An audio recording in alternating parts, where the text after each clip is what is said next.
committee, and we'll just be seeing what happens. Why do that?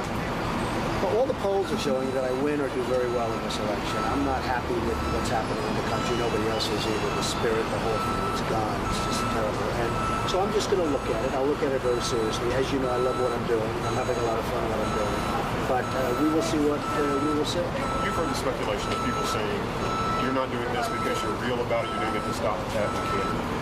I think Pat Buchanan's a disgrace. I mean, anybody that's in love with Adolf Hitler, frankly, I'm not a big fan of. And I'm not doing it for that reason. But Pat Buchanan has come out essentially in favor of Adolf Hitler, and I think it's a disgrace.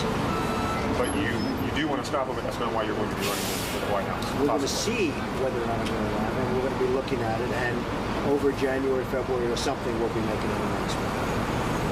What made you change your mind in the last couple of days? I haven't changed my mind. I've been looking at it for the last number of months. Polls come out that say I do very well or win, and I guess we're looking at it very seriously. One other thing, if you are in the past many times voting as a Republican, there is the speculation that this hurts Bush certainly more than it does Democrats. No, I think if Buchanan gets in, Bush would be in very big trouble. I think that all of those votes would come from Bush, and I think Gore or Bradley or whoever it might be could very well win the election. Thank you very much. Mr. Trump, just one more question. If you were to form an exploratory committee, how much time would you need to be able to make a competitive decision on whether you want or not? We'll probably be making a decision in January or February. We're going to see what happens. The polls have come out. They've been unbelievably strong. They say I'd win, but we're going to look at it. We're going to look at it very seriously. We'll probably be making a decision in January or February. So look at that. Would you need to form an exploratory committee? You really do. We're going to have a lot of people looking, a lot of very smart people. One other question. Would you be willing to comment? Right, give me the ball, Brian. All right. I think that that's what we'll see in the future. I think a Donald Trump candidacy, or whomever the candidate may be from the Reform Party, is a viable candidate. And I think we saw in the past 2 elections the influence and the impact that it had. So I do not think the future will be any different.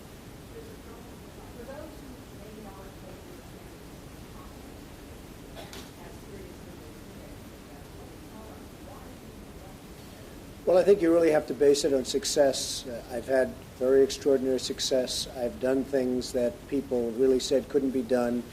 And when you look at your alternatives, let's not kid ourselves. I mean, I looked at Mr. Bush last week, and I looked at Mr. Gore, and I look at other people. And let me ask you, did they make billions of dollars in a short period of time? I don't think so. Would they be able to? I don't think so. And ultimately, it's all common sense. I mean, what we started with Jorge was all based on a letter. And it was a letter from him to me. And I wrote, out of common sense, something for the Miami Herald. It was printed in the op-ed pages. And we've received thousands of responses, as you have. And again, it's based on common sense. But what is the purpose of all of the years of anguish and harm and the terrible things that have taken place if you're just going to lift the embargo and let Castro stay in power? So it was based on common sense. It hit a chord, and a lot of people like it. So, look, the Reform Party is at a huge disadvantage, no matter who runs. You have the Democrats and the Republicans. For many, many years, they've been there. They've got their systems. They've got their get out the vote. They've got hundreds of other things that the Reform Party doesn't have, which is a new party. Whoever the candidate is for the Reform Party, and I believe I could be if I decide to go that route, and I may not. I may decide that I don't want to run.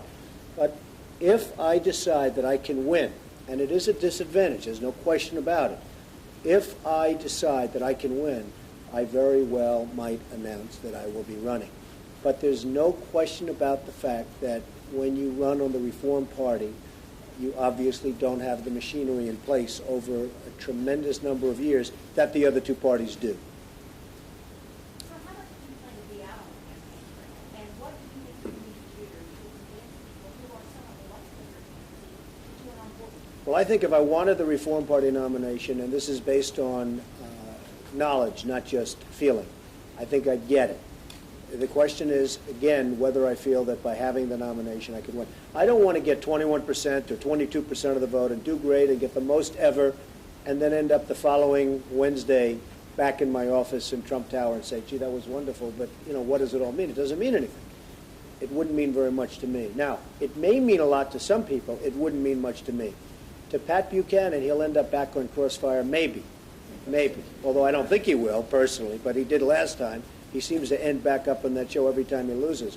But he's been running forever. I mean, it's Stassen all over again.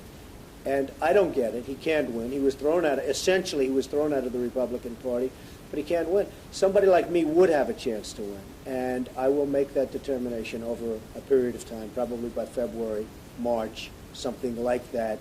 And if I think I can win, I might very well run. And so what are you going to do as far as getting out of the campaign? How much do you see you actually out of the campaign? A lot. If I decide to run, a lot. As you know, I haven't decided to run. If I decide to run, a lot.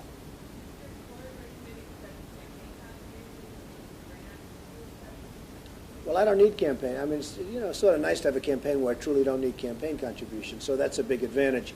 Would we accept? I guess I always accept honest money, but it's not something we've really given very much thought to. If I decide to run, I would spend many, many millions of dollars to make sure that we do a real job of it. And again, it's like I said, the alternatives, they don't look so great to me. How important is Florida in the Reform Party process? It's very important. Florida's a great state. It's a big state. I'm here a lot. One of the reasons I'm here now, I spend lots of time in Palm Beach, a different section of Florida that's an hour away, less than an hour away. And I'm in Florida a lot. I know a lot about the state. I know a lot about this area where I spend also a lot of time. Florida is an important state, and the Reform Party in Florida is very organized and very important. Yes?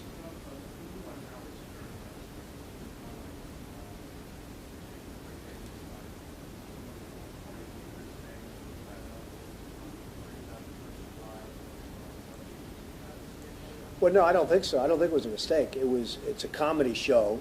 It's meant as comedy. And, it's sort of interesting. You can say something on a show and everybody laughs and we're all laughing, having a good time. But when you read it in print, it comes out a lot differently than the way it's actually said. That show was fun for everybody. People that heard the show loved it. They all thought it was really just a good time. And if you understand Howard Stern, you'll understand what I'm talking about. I mean, he's been a friend of mine for a long time. He's fine. His show is a very significant show. It's probably got the highest ratings in the history of radio. And we had a lot of fun on the show. But unfortunately, you take that out of context and you write your little stories and you put it in the written word as opposed to listening to what was said, and it comes out quite a bit differently. So, no, I don't regret. I think it's a comedy show. Excuse me, would I do it again? I'd do it again. I mean, everybody that listened to it loved it. Now, if you take it out of context, it's a little different story. But anybody that listened to it absolutely had a good time and liked it. Yes?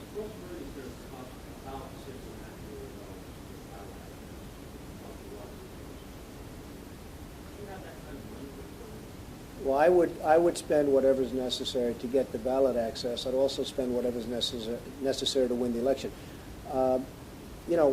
Russ is out of the party pretty soon in terms of leadership, and as you know, and he's been, I guess, a good leader. I don't know him. I haven't met him, but as I told anybody that would listen in the Reform Party, I would spend the money necessary to get the nomination if I decide to go that way. Likewise, and perhaps even more importantly, I'd spend the money necessary to win the election. Because ultimately, the nomination, other than for the next one down the road, the nomination in terms of doing well doesn't mean very much to me. The thing that would mean something to me is winning. What do you say to people who think you're just working with Michelle Hondo or Joe Brooks? Well, I've already had 3 #1 bestsellers. I've written 3 books. They've all been #1. The Art of the Deal, Surviving at the Top, The Art of the Comeback. They've all done tremendous business. The book publishers love me. I don't need to do this to sell a book. I am coming out with a book in December, and I think that book will do very well on its own without this. As far as the rest of business is concerned, hey, I do well in business. I've sort of always done well. In the early 90s, we had a real estate crisis. Friends of mine went bankrupt. They went out of business. They were gone, never to be heard from again. Some very good people. I didn't. I did better. I mean, I'm doing better now than I've ever done in business, far better than I ever did in the 80s. So, other people didn't get through that crisis, and that was truly a crisis. So I don't need this to sell condos. I don't need this for whatever I might be doing, because my business has been so good. But I will tell you, I think I could make a contribution if I decide to go. And if I decide to go, I really think I'll go on the basis of trying to win and maybe winning indeed. yes, we're having a good time, and I'm supporting him in everything what he decided to do. Do you have any plans for redecorating? Let's see where we're going. So, She could do a nice job. Okay? Thank you. thank you. You've spoken about tax issues, spoken about issues. What other issues are people experiencing? Well, I think actually the tax issue solves a lot of other issues. It solves Social Security. It solves cutting taxes because your taxes would be much lower. And it solves a lot of other things. Even, for instance, for the rich, the inheritance tax. I mean, I've had so many people say, oh, that inheritance tax, such a terrible tax. And it is a terrible tax. And under my plan, it goes away. It's not a huge tax, but it's a huge tax for those people that destroy their businesses, destroy their farms, lose ownership of property that they've had in a family for generations. It's a very important thing for them. And that's not all very rich people. So that goes away. So, you know, it really, that tax happens to solve lots of different problems and almost answers a lot of your question because you're covering Social Security, you're covering all sorts of things, and also very substantial tax cuts, including the inheritance tax. I am somebody that believes strongly in the environment. I think that sometimes some people get carried away, and I think sometimes people don't get carried away enough. I've seen a lot of environmental, as you know, I mean, I get the king of zoning. Okay, I get lots of zone changes. To get zone changes, you have to do huge environmental impact studies, lots of other things. I understand the environment. I understand what goes on. I also understand the people that make money off of saying the environment. Consultants, engineers, all sorts of folks that are always lobbying, not because they believe it, but because they can make bigger fees. So I understand that. But overall, I think I'm very, very strong on the environment and protecting the environment. And I think my record's really proven that. Yes, yes.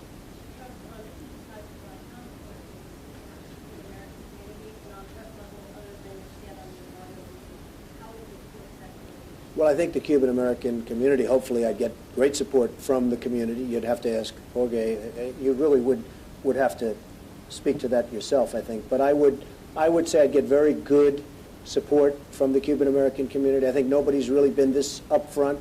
I know you've had a lot of politicians coming here, even recently, looking for that support. I'm not sure that anybody said anything, and certainly they haven't said what I've said. So Jorge and the whole group would really have to respond to that question. But I think I'd have the support of the Cuban-American. Well, I've watched the other candidates, and I've watched the interviews, and I've watched the misstatements that they've made, and I've watched the incompetence, and I've watched a lot of things that they've been saying and doing. And if, because somebody gets anointed by a family, because the family's in politics or somebody else is in politics, and the son wasn't particularly great at anything he's done over a life, and all of a sudden people get anointed, I don't think that that makes them a better candidate than I would be. I've done very well at everything I've ever done. There was an example that I gave today. I have something in Palm Beach called Mar-a-Lago. It's probably the greatest estate anywhere in the United States. It was built by Marjorie Meriwether Post and E.F. Hutton at a tremendous cost in the 20s, in the early 20s. It took 9 years to build. And I bought that, and I turned it into a club. And everyone said, number one, you'd never get the approvals. I got the approvals. After I got the approvals, they all said, it'll never be successful. You'll never be able to make it successful. And now it's the most successful club there is. There was an article yesterday in the Palm Beach Daily News or the Shiny Sheet talking about the fact that Mar-a-Lago has become the club, the hot club, in wake of a lot of competition. Now, this is one thing. This is a small thing.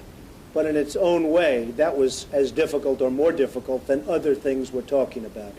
So, and I've done that many times with many different things at a much higher level. Well, it's not avarice. What it really is success. Some people have a way of getting things done. Some people have a way of success, whether it's buildings or business or politics or whatever it might be. I've been successful. I went to a great school. I did well in the great school. I've been successful with what I've done. And I think that's probably more than can be said for other candidates in many cases. Go ahead.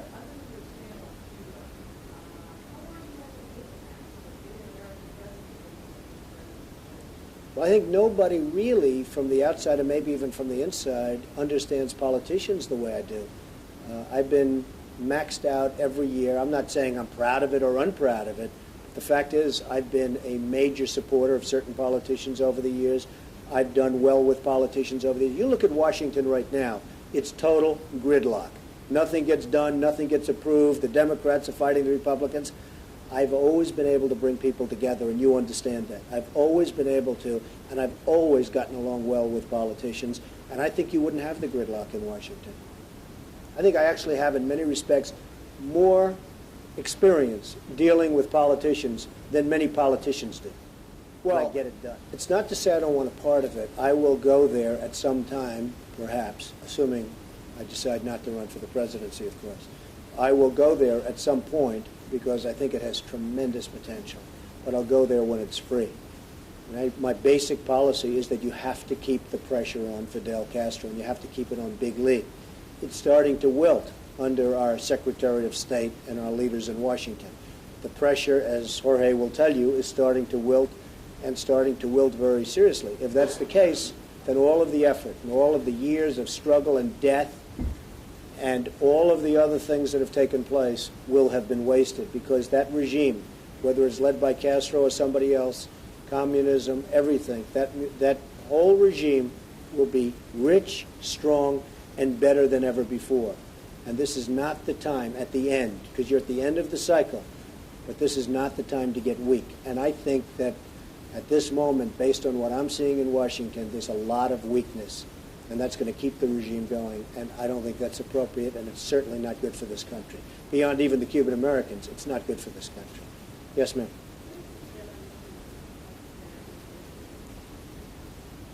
Well, in terms of health care, I'm very, very strongly in favor of very powerful health care, of very substantial health care, because if we can't take care of our aged and if we can't take care of our sick, what is the purpose of all of it?